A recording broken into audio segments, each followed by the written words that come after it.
এই আহাজারি যেন থামার নয়। একদিন আগেই যে সন্তান ছিল সুস্থ সবল হাসিখুশি, মায়ের কাছে করেছিল নানা আবদার, ঠিক একদিনের ব্যবধানে পাওয়া গেল সেই সন্তানের লাশ, তাও আবার শহীদ মিনারে ঝুলন্ত অবস্থায়। মায়ের কাছে নৌকা বাইচ দেখতে যাওয়ার জন্য ৫০০ টাকা আবদার করেছিল শিহাব। মা টাকা না দেয়ায় অভিমান করে বেরিয়ে পড়ে বাড়ি থেকে।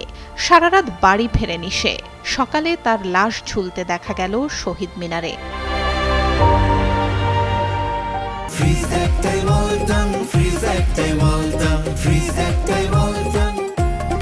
মানিকগঞ্জ সদর উপজেলার হিজুলি গ্রামের সেলিম মিয়ার ছেলে শিহাব হোসেন কাজ করত স্থানীয় এক মাছ ব্যবসায়ীর কর্মচারী হিসেবে।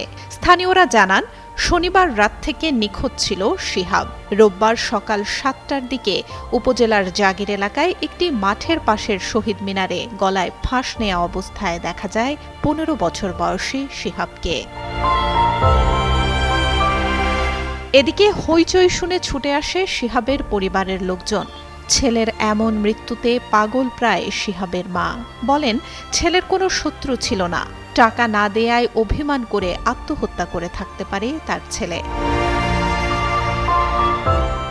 খবর পেয়ে ঘটনাস্থলে এসে মরদেহ উদ্ধার করে পুলিশ। জানায়, এই ঘটনায় একটি অপমৃত্যুর মামলা হয়েছে। ময়না তদন্তের জন্য মরদেহ পাঠানো হয়েছে মানিকগঞ্জ মেডিকেল কলেজ হাসপাতালের মর্গে। ঘটনাটি হত্যা নাকি আত্মহত্যা তা জানা যাবে তদন্তের পরে।